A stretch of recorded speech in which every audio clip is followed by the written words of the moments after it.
right, so you picked this paper up when you came in. I'm adding this lab this year. And so I want to first talk about some notation. Your goal for this lab, it's going to be about averages.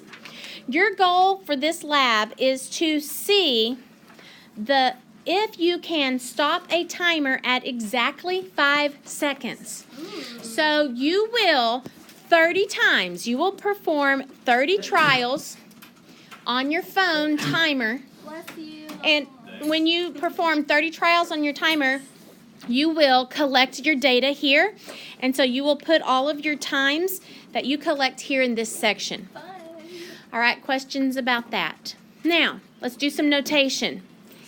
In X represents your one piece of data, your individual time that you get.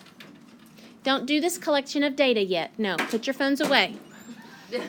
Okay? So this X is your individual time. So each one of these numbers, when you get a number right here, you will then come over and graph that. So you can see if I got between 5 and 5.05, say I got 5.02, then I would put an X right here in that spot. If I got, say, a 5.04, that would also go between 5 and 5.05. My next question is, what happens if I get exactly 5? Where will that go? Because 5 falls exactly on a line.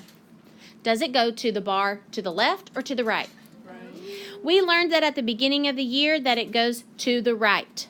So if you get a 5, it goes in the bar to the right. So if I got a 5.05 right here, then I would put it in the bar to the right of 5.05.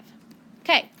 Now, I do not know what all of your individual times are going to look like. I have no clue if they're going to be normally distributed or uniform or bimodal or what. I do not know. We'll see.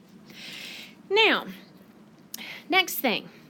X bar, this is a thing for you to tuck away in your brain. It's important that you know X bar is the way that you notate a sample average.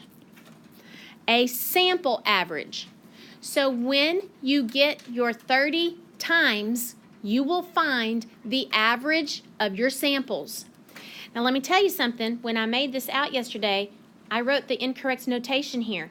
And since I'm trying to stress the correct notation, I need you to cross this out. These notations right here are not correct because this is a sample. So you will then get the average of all of your 30 trials.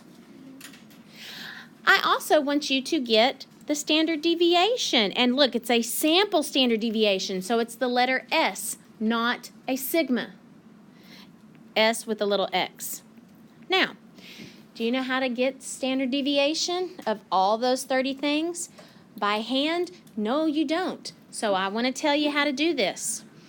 After you get all of these numbers, you will put all of these numbers into list 1.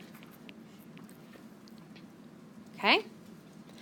And after you put all of your 30 numbers into list 1, you will do one variable stats of list 1. Remember what we did last chapter, one variable stats of list 1 with list 2's frequency? But there is not a frequency on this. So no frequency list. Make sure that is blank. Delete the L2 in the frequency list. Like whenever you try to do this, no frequency list. So delete that and leave blank. Is that for wizard? Yes, if you have the wizard. If you do not have the stats wizard, then you can just do one variable stats of L1 and you're golden. Okay? All right. So that is what that is your goal. Down here, this is going to be class data that we will do later. So you are not doing that. So for homework, After you finish your assignment, which is 27 to 32, then you will collect your lab data and will be giving me that X bar and S of X on Monday. All right, so there's that. Oh, you are trying to stop your timer at exactly 5 seconds. Oh, I thought you were like